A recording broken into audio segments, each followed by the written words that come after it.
Yeah. That's all that was. So goddamn badly at that. Yeah, Like, but, yeah. like, at the end of the day, you can't say nothing else from that man because that man was every bit of what it needs to be a boxer in realm of hit and don't get hit. So when you look at it from a boxing standpoint, Floyd didn't ruin the game. He laid out the blueprint as far as how to be great in the game. Now it came with some baggage due to some fact that yes, he was undefeated, and they look at it like that's how you make that kind of money to be a boxer and damn near a billionaire, but that's not the case. Case in point, you had just recently last year, you had Terrence and Spence fight. They both were undefeated fighters. Spence had all the hype coming in because he was a more likable, publicized fighter. But Terrence kind of like he nipped all that in the bud. Does that stop Earl Spence from being a great fighter? No. Just because he has one L, like half the motherfuckers not gonna want to see Spence in general because that man is a real boxer. Like he really knows the sport in and out. Just because Terrence was a better fighter that night, that don't take nothing away from the other boxer. And anybody that looks at it like that L and be like, I got it, I can figure it out, and wants to test that, all means test that. Just understand, like that ain't no slouch. That's not no bum that you talking. Yeah. You trying to like because he still has X amount of wins at the end of the damn day. and Yeah. knockouts on top of it. So you gotta look at the overall picture of the overall boxer. Just because he lost one, two, maybe even three, that doesn't mean it's the end of it. Yeah, Now, he's a bitch or something. But yeah, yeah. But at the end of it, like if you're losing world title fights and you got another title fight or whatever and you keep losing, no, you're not gonna get promoted or you're not gonna be on TV like that because some fact that one too many chances came by, like we looking for the next best thing coming up in the eyes of the promoter. They trying to see who's the next guy coming up to take the belt. We're gonna put butts in the seat, so to speak. You know what I'm saying? No, I do. It was just listening to your response, and I'm gonna ask any boxer, and there's a format I have for MMA and any martial art, but it was just that one did speak out to me because what I had told you when I had asked you that question, because it kind of does make sense. Like, who was it? Like, the reason why that conversation even came up as a whole, Deontay Wilder, with the recent L that he took, and it was just like when he lost, it was like his whole world came. And I'm not talking about the one against Fury, the recent one. Like it like his whole world came in shambles, and like not on social media, just the examples that were given, promotion, social media, divorce coming up, and I said we act like Deontay Wilder ain't got a shitload of, but anyway. That's why I asked that if he ruined the sport. Maybe in the case of Deontay Wilder, I mean, they're weight classes for a reason. The heavyweight division is a little bit different from like what Floyd, the more so bigger name that you see are fighting at. For Deontay Wilder has arguably the greatest right hand the world has ever seen. He just got older. He made his money. He had a great, phenomenal run.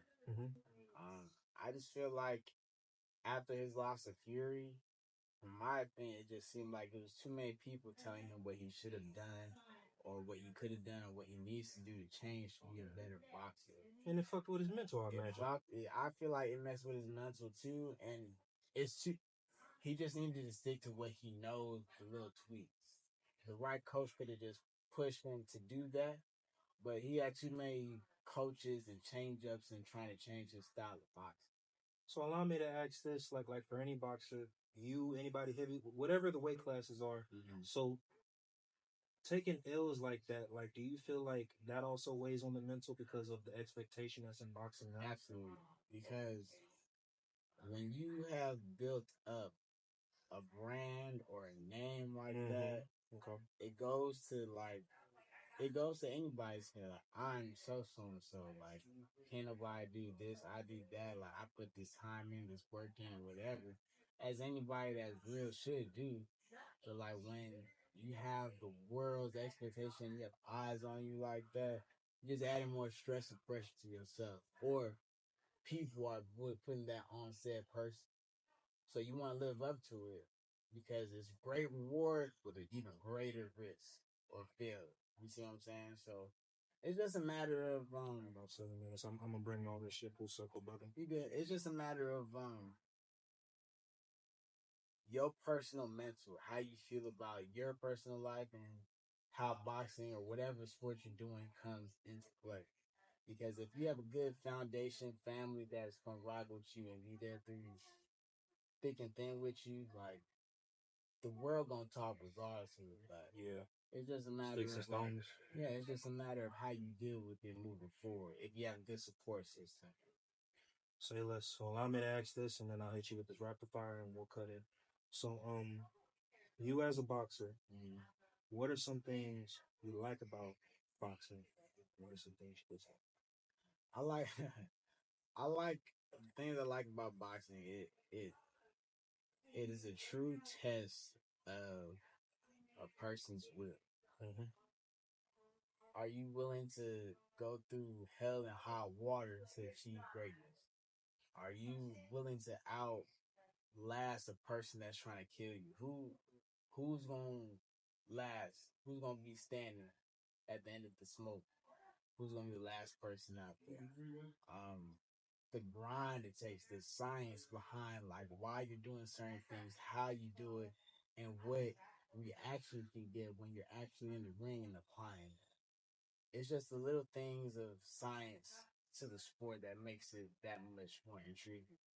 Almost kind of like basketball. Like basketball is basketball. The object of the game is to put the ball in the goal, but like how you do it when you get down to the science, the like how you shoot the ball, the intricate details, to like how you shoot, releasing, why you do certain things.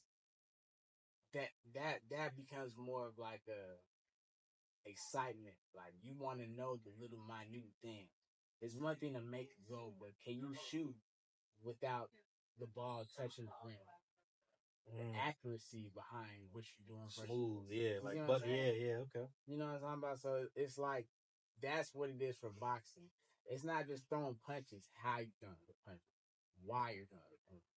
That's what I'm trying to make as far as why I like it so much. The things I don't like about boxing, when it comes to competing, is cutting weight. Wait. Oh shit. Uh huh. It just comes with the game, man. You love and hate because like it's a great reward afterwards. Once you make weight, you put in all that hard work and time to cut down and make it all the way to what you need to be, and then you get to hydrate, eat whatever you want, and just get ready to fight. Like the hard part is over with when it comes to that.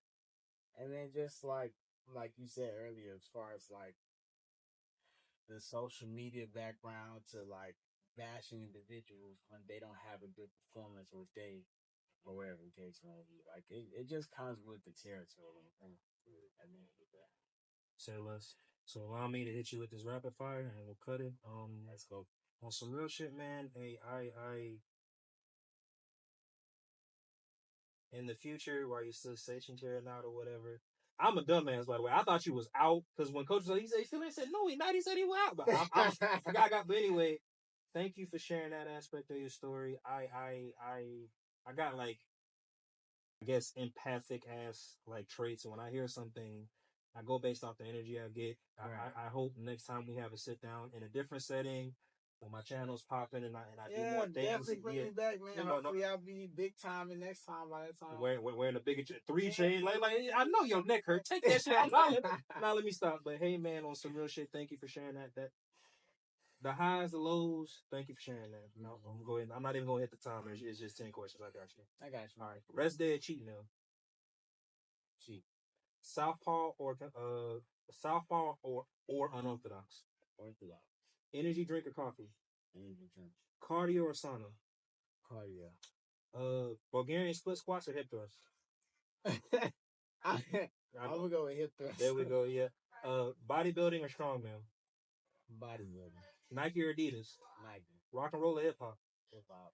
1 rep max repetition. That's the either or. Yep, either one. Repetition. Muhammad Ali or Mike Tyson. Ali. There we go. Hey, brother, on some real shit. Busy on some real shit. thank you, thank you, thank you. I'm a humble guy. Most At the end of the day, this is just content. You told your story. You were you. And the one thing a lot of people like about my audience likes is that they say the authenticity about it.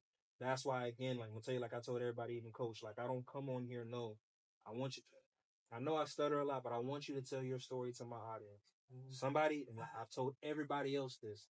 Somebody's going to hear this in the realm of fitness, boxing, martial arts. They're going to hear this and they're going to get inspired. So thank you for inspiring my audience. I appreciate you bringing me on, man. Like I said, this is a once in a lifetime thing. I've never thought I would be on something as small, as soon as minor as it is right now. When it goes big, it's something I could look back on and say like I was actually on something like that. So I'm glad that I was actually one of the few people that should be here with you to explain or talk about my story and my legacy or whatever the case may be. Don't worry, when you make it big, you're gonna be retelling the story over and over repetition. So get ready. Get ready. So I'm very thankful that you even considered me to come on here and talk and speak my truth.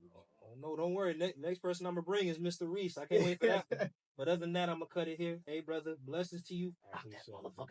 Now let me stop. Next time. And we are out.